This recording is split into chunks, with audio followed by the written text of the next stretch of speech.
Cümleten selamün aleyküm arkadaşlar. Bugün bilgisayarımda genel bir temizlik yapacağım.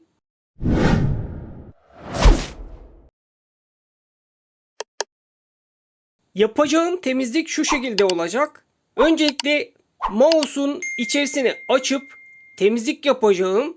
Ardından bilgisayar kasasında işlemci fanı, ekran kartı fanı, kasa fanı ve güç kaynağına ait fanları söküp normal suyla yıkayacağım. Siz bu kısmı daha farklı şekilde yapabilirsiniz. Ben 11 yıldır bu şekilde yapıyorum.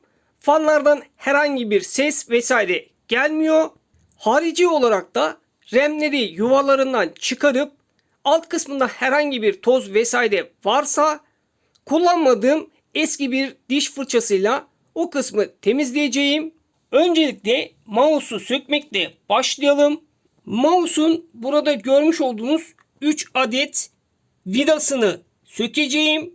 Daha önce temizlediğim için mouse'un içerisi şu an çok pis değilmiş. Normalde görmüş olduğunuz tekerleğin etrafı tamamen pislik olabiliyor arkadaşlar. Bu şekilde tamamen parçalarına ayırdım. Burada görmüş olduğunuz plastik aksamı normal suyla yıkayacağım ve bir bezle kolayacağım. Kasaya bağlanan tüm kabloları söktükten sonra elektrikli süpürge yardımıyla bu alt kısımda biriken toz, kir ne varsa temizleyeceğim. Ardından bu ön kapağı sökmüştüm. Ön kapakta yine toz, kir vesaire ne varsa bu kısmı da elektrikli süpürge yardımıyla temizleyeceğim. Burada bir uyarı yapayım. Bildiğim kadarıyla elektrik süpürgesi ya da vücudunuzda oluşan ufak tefek elektrik anakart üzerinde statik elektriğe neden olabiliyor. Bu da anakartınızın yanmasına ve benzeri şeylere neden olabiliyor.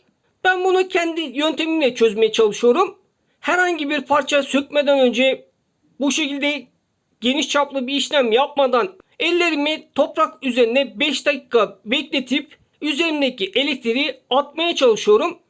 Ekran kartını sökerek işleme başlayalım. Öncelikle burada görmüş olduğunuz vidayı söküyorum. Ardından alt sağ kısımda ekran kartının girmiş olduğu yerde koyu mavi renkli bir plastik parça görüyorsunuz. O parçaya bastırarak ekran kartını çıkaracağım. Ekran kartını taktığımız ve çıkarmak için bastırdığımız plastik parça burası arkadaşlar. Buraya bastırarak ekran kartımı çıkardım. İkinci işlem olarak görmüş olduğunuz büyük kasa fanını sökeceğim. Bunun için öncelikle burada görmüş olduğunuz kabloları birbirinden ayıracağım. Kablosunu söktükten sonra burada görmüş olduğunuz siyah renkli vidaları söküp kasa fanını oradan çıkaracağım. Üçüncü işlem olarak RAM'lerin kenarlarında görmüş olduğunuz beyaz plastik kısımlara bastırarak RAM'leri çıkaracağım. Dördüncü işlem olarak görmüş olduğunuz işlemci fanını sökeceğim.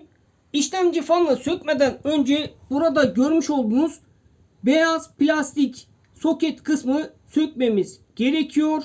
Buradaki soketi söktükten sonra artık işlemci fanını çıkarabiliriz. İşlemci fanını çıkarmak için şurada görmüş olduğunuz plastik parçaları çevirerek çıkarabiliyoruz. Bu tabii ki Intel işlemcisi olduğu için AMD'lerde farklı olabilir. İşlemci fanını söktüm. Görmüş olduğunuz gibi daha önce yapmış olduğumuz termal macun sanırım biraz kurumuş. Bunu bir ıslak mendille temizleyeceğim. Yine aynı şekilde işlemcimizin üzerinde bulunan termal macunu da ıslak bir mendille temizleyeceğim. İşlemciyi ıslak mendille temizledim. Aynı şekilde işlemci fanını da ıslak mendille temizledim. Aslında işlemci fanını ıslak mendille temizlemem gerekmiyordu. Çünkü ben bu fanı yıkayarak temizliyorum. Yine de ön bir temizlik olsun diye daha önce uygulamış olduğum macun kalıntılarını temizlemek için ıslak mendille temizlik işlemi yaptım. İşlemci kısmında bahsetmem gereken birkaç konu var. Birincisi, işlemciyi ıslak mendil ya da buna benzer nemli bir şeyle temizlediyseniz bir süre nemin kurumasını bekleyin. Ardından macun sürecekseniz o şekilde macun sürme işlemi yapın. Aksi takdirde bu nemli kalıp bir takım sorunlara neden olabilir. İkinci konuysa daha önce uygulamış olduğumuz macun işlemcinin dışına taşabiliyor. Bu tarz şeyler görüyorsanız yumuşak bir diş fırçası veya buna benzer zarar vermeyecek, çizmeyecek bir şeyle çevresini temizlemeyi deneyebilirsiniz. Şimdi ekran kartının fanını sökeceğim. Öncelikle yukarıda görmüş olduğunuz kabloyu söküyorum. Kabloyu söktükten sonra bu arkada görmüş olduğunuz 4 adet vidayı sökeceğim. Ekran kartı fanını söktüm. Görmüş olduğunuz gibi daha önce uyguladığımız macun burada birikmiş. Yine fanda da aynı şekilde birikmiş. Bunları ıslak mendille temizleyeceğim. Burada görmüş olduğunuz gibi fanımız bayağı pislenmiş. Eski macundan kalan pisliği yumuşak bir fırça ve ıslak mendille bu şekilde temizledim. Son olarak da güç kaynağındaki fanı sökeceğim. Kasa fanını sökmek için güç kaynağının kasaya bağlantılı olduğu 4 adet vidayı öncelikle sökeceğim. Güç kaynağını kasadan söktükten sonra burada görmüş olduğunuz şu küçük vidaları söküp güç kaynağının içini açacağım. Devamında fanı sökmek için burada görmüş olduğunuz vidaları sökeceğim. Güç kaynağını açarken dikkatli olun. Burada kablolar var. Bu kabloları zarar vermeden açmanız gerekiyor. Öncelikle bu görmüş olduğunuz güç kaynağına ait kabloyu söküyorum. Ardından ait bu kabloyu söküyorum. Şu an temizlik yapacağım. Hemen hemen tüm parçaları söktüm. Burada görmüş olduğunuz ekran kartını bir fırça yardımıyla tozlu kısımlarını temizleyeceğim. RAM'leri ıslak bir mendille temizliyorum. Şurada görmüş olduğunuz güç kaynağı fanını, kasa fanını, işlemci fanını ve küçük ekran kartı fanını normal suyla yıkayarak temizliyorum. Ve mouse'un plastik aksamını yine suyla yıkayarak temizlik işlemi yapacağım. Kasanın içini bir elektrikli süpürgeye anakarta çok fazla yaklaştırmayacak şekilde tozlu pis kısımları temizleyeceğim. Fanları bu şekilde elimle ovarak ya da kullanmadığım diş fırçasıyla ovalayarak temizliyorum. Şunu belirteyim. Burada görmüş olduğunuz girişleri kesinlikle ıslatmıyorsunuz. Yani sadece bu kısmı suyla yıkayabilirsiniz. Diğer kısımlara kesinlikle suyu değdirmeyin. Siz fan temizliğini daha farklı şekilde yapabilirsiniz. Muhtemelen benim kullandığım fanlar 10 yılı aştı. Her yıl bu şekilde temizliyorum. Herhangi bir sorun olmadı. Ancak temizledikten sonra en ufak bir damla vesaire bırakırsanız bu bilgisayarınızda herhangi bir parçanın yanmasına neden olabilir. Tüm fanları yıkadım. Güneşin altına kurumaya bırakmadan önce içerisindeki fazla suyu atması için saç kurutma makinesiyle bu şekilde bir işlem yapıyorum. Bu yapacağım işlem sırasında çok fazla ses geleceği için kulaklık sesinizi biraz kısabilirsiniz.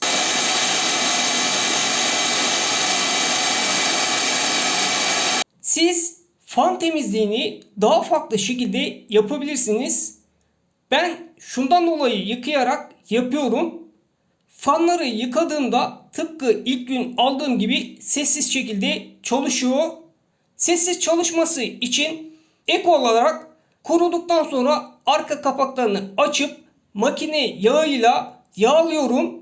Fanlar kuruduktan ve yağlama işlemi yaptıktan sonra yine son bir kez saç kurutma makinesiyle biraz önce gördüğünüz şekilde içerisinde herhangi bir su birikintisi, su damlası, yağ damlası ve benzeri şeyler olmaması için işlem yapıyorum. Son olarak parçaların tamamını bu şekilde güneşin altına kurulması için bırakıyorum. Büyük fanların arka kapağını açıp makine yağından bir damla damlattım. Fazla gelen yağı temizlemek için kağıt peçete kullandım. Fazla gelen yağı temizlerken burada görmüş olduğunuz plastik ya da demir somunlara dikkat edin. Bunlar sabit olmayabiliyor. Siz temizlerken çıkabiliyor. Onları yanlışlıkla kağıt peçete ile atmayın. Şimdi arka kapaklarını kapatıp tekrar güneşin altında kurumaya bırakacağım. Fanları takmadan önce son bir kez yine saç kurutma makinesiyle kurutmaya çalışıyorum.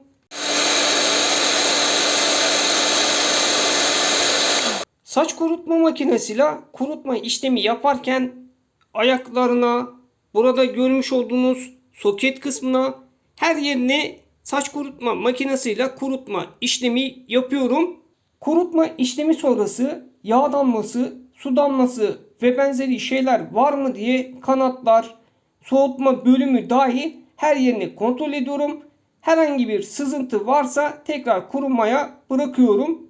Monte ederken ilk olarak güç kaynağının fanını yerleştirdim. 4 adet vidasını taktım. Güç kaynağı çok fazla ısındığı için kanatları sadece güç kaynağına hava verecek şekilde yerleştirdim. Ardından güç kaynağı fanının kablosu çok uzun olduğu için bir şekilde fanla temas etmesin diye görmüş olduğunuz gibi bir bantla oraya sabitledim ve güç kaynağına şu an monte edeceğim. Buraya güç kaynağı fanının kablosunu takacağım. Bu kısma da diğer kabloyu takacağım. Güç kablosunu buraya taktım. Fanın kablosunu yine buraya taktım. Güç kaynağını kapatırken burada görmüş olduğunuz aralık kısmın tam olarak oturduğundan emin olun. Güç kaynağını hemen yerine takmayacağım. Çünkü işlemci macununu sürerken ya da işlemci fanını takarken bu bana engel olabilir. En son güç kaynağını yerine monte edeceğim. Hatta işlemci fanını takarken engel olmaması açısından burada görmüş olduğunuz büyük kabloları artı burada görmüş olduğunuz kabloyu çıkaracağım. En önemli kısımlardan birisine geldik. İşlemci macununu süreceğiz. Bunun için MX4 kullanacağım. Termal macunu tam işlemcinin ortasına gelecek şekilde uyguladım. İzlediğim bazı videolarda her köşeye birer kez ya da çarpı şeklinde uygulayın diyen videolar gördüm. Ancak ben bu şekilde macunu uyguluyorum. İşlemci fanını yerleştirdim ve kablosunu buraya bu şekilde taktım. Ekran kartı için termal macunu uyguladım. Bir düzeltme yapayım. Ekran kartının macunu fazla olduğu gibi geldiği için birazını ıslak mendille aldım. Ekran kartı fanını takarken böyle bir düzenek hazırladım. Bu görmüş olduğunuz kürdanları buradaki deliklerden geçiriyorum. Bunun sebebi ekran kartı fanını takarken sağa sola oynamasın ve macunu sağa sola dağıtmasın. Kürdanları bu şekilde deliklerden geçirdikten sonra görmüş olduğunuz boşta kalan kısımlardaki vidaları takıyorum. Yani sabitlemiş oluyorum. Çok fazla oynama olmuyor ve macun çok fazla sağa sola dağılmıyor arkadaşlar. Görmüş olduğunuz gibi boşta kalan iki deliği vidayla sabitledim. Ardından burada görmüş olduğunuz vidaları da çekerek tamamen sabitlemiş olacağım. Tüm vidaları takarak sabitleme işlemi yaptım. Ardından ekran kartı fanının kablosunu yerine taktım. Ekran kartının tam olarak oturduğunu anlamak için burada görmüş olduğunuz mavi plastik parçadan tık sesinin geldiğini duymanız gerekiyor. Kasa fanını içerideki havayı dışarıya verecek şekilde monte ettim. Ve kablosu uzun olduğu için buradaki fanlara ve diğer şeylere zarar vermesin diye görmüş olduğunuz gibi belli yerlerden bant attım ve sabitledim. Remleri takmadan önce güç kaynağını yerine sabitleyeceğim. Bundan dolayı daha önce çıkarmış olduğumuz bu büyük kablo ve şurada görmüş olduğunuz kabloyu yerine taktım. Son olarak remlerimizi takabiliriz. Remleri takarken dikkat etmeniz gereken bir kısım var. Burada görmüş olduğunuz gibi remlerin takılacağı yerlerden bir bölümü kısa, diğer bölümü uzun. Yine RAM'lerin yuvasına baktığımızda bir kısmın uzun, bir kısmında kısa olduğunu görebilirsiniz. Burada görmüş olduğunuz beyaz kısımlar açık olacak şekilde RAM'leri üzerine takıyorsunuz ve tık sesinin geldiğini duymanız gerekiyor. Tüm parçalarımızı taktık. Bilgisayarımızı çalıştırmadan önce tüm kabloları taktığınızdan emin olun ve görmüş olduğunuz işlemci fanını hafif bir kuvvetle yukarı doğru çekin. Tam olarak sabit olup olmadığını kontrol edin. Tüm parçaları taktıktan sonra bilgisayarınız ilk seferde açılmayabilir, otomatik olarak kapanabilir ve daha sonra çalıştırdığınızda görmüş olduğunuz gibi bir ekranla karşılaşabilirsiniz. F1 butonuna tıklayarak devam edebilirsiniz. BIOS ekranına girecektir. Burada ayarlarınızı yapıp F10 ile kaydedip devam edebilirsiniz. Temizlik sonrası kasada sadece rüzgar sesi duyuyorsunuz. Aslında rüzgar sesi de bu kadar olmayabilirdi. Kasa biraz daha tasarım olarak farklı olsaydı rüzgar sesi de hiç duyulmayacak seviyelerde olabilirdi. Çok fazla rüzgar sesi olmasının nedeni 3 fanın birbiriyle çok yakın olmasından kaynaklı diyebilirim. Burada işlemci fanını görüyorsunuz. 2014 yılında almıştım. Yani 11 yıl oldu. Hatta 12. yılına girecek. Üzerine gelen orijinal fan. Hemen arkasında kasa fanı var. Muhtemelen bu fanda 14 yıllık, belki daha fazla olabilir. Uzun süredir bu fanı kullanıyorum. Üstünde fanı gösteremeyeceğim ama bu görmüş olduğunuz güç kaynağının aşağı doğru bakan, yani aşağı doğru rüzgar üfleyen büyük bir fanı var. Aynı bu şekilde büyük bir fan var. Rüzgar sesinin fazla olmasının nedeni burada görmüş olduğunuz güç kaynağının fanı aşağıya doğru rüzgar üflüyor. Hemen aşağıda işlemcinin kendi fanı var. Bu da bir şekilde çalışıyor ve oradan gelen rüzgarı buraya alıyor. Ardından hemen solunda da bir büyük fan var. Bu da yine hem rüzgar yapıp hem de içerideki havayı dışarıya aktarıyor. Bunlar birbirine çok yakın olduğu için çok fazla ses çıkardığını düşünüyorum. Harici olarak, yani fanlardan gelen cızırtı sesi ya da bozuk olmasından kaynaklı, toz kaynaklı ve benzeri şeylerden kaynaklı herhangi bir ses yok. Sadece kasada rüzgar sesi var. Hemen şu altta ekran kartının küçük bir fanı var. O diğerlerinden alakasız olduğu için ses yapmıyor. Ancak toz veya herhangi bir şeyden dolayı zorlandığında inanın tıpkı bir çim biçme makinesi kadar çok ses çıkarabiliyor. Biraz rüzgar sesini azaltmak için videonun başlarına göstermiş olduğum gibi işlemcinin üzerine kapanan plastik parçayı işlemci fanının üzerine doğru kapatacağım.